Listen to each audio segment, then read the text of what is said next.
and how Europe's security might be affected. We're joined by Thomas Countryman, chairman of the Arms Control Association, and he served as U.S. Acting Undersecretary of State for Arms Control during the Obama administration. Thanks for being with us. How much does China play into this decision, do you think? We were discussing this with Nathan Hodge of our Moscow Bureau. How much, in your opinion, is China a factor? I don't think it's a primary factor. I understand that the U.S. military is concerned about the hundreds, perhaps more than 1,000 intermediate-range ballistic missiles that China possesses, and they would like to have a means to counter that, to equal it. But it is, I don't think, the primary motivation for today's decision. So what is the primary motivation? I think there are several. First, in the Obama administration, we tried many times, first privately with the Russians, to get them to address this violation that posed a new threat not to the U.S. territory, but to European territory. And the Trump administration continued for the last 2 years. So I certainly understand the level of frustration that the Russians are continuing this violation. But what concerns me more is that the U.S., after going the extra mile several times, is failing to go one more extra mile in pursuing a solution that would preserve a treaty that has been so valuable for European security.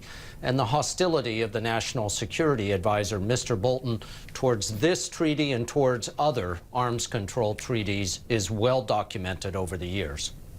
So what do you think is the proper extra mile that this administration is not taking? Because you agree that Russia was in violation of the INF Treaty, NATO as well as supporting the U.S. decision to suspend its participation. What more can it do? What has been proposed by a group of U.S., Russian, and German officials, including myself, is that the two sides agree on a mutual inspection that would allow each to verify, to look into the accusation that it has made against the other. So far, the United States has not been willing to give any credence to the Russian counter-accusation, which, in my view, is important but less serious than the outright violation from the Russian side.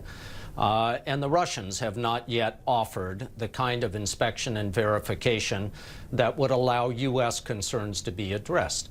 This matters because it would reassure our allies not only that we are committed to an arms control regime that promotes European security, but that we have made every extra effort to get there. And it would deny the Russians the public relations advantage that the Kremlin is enjoying today.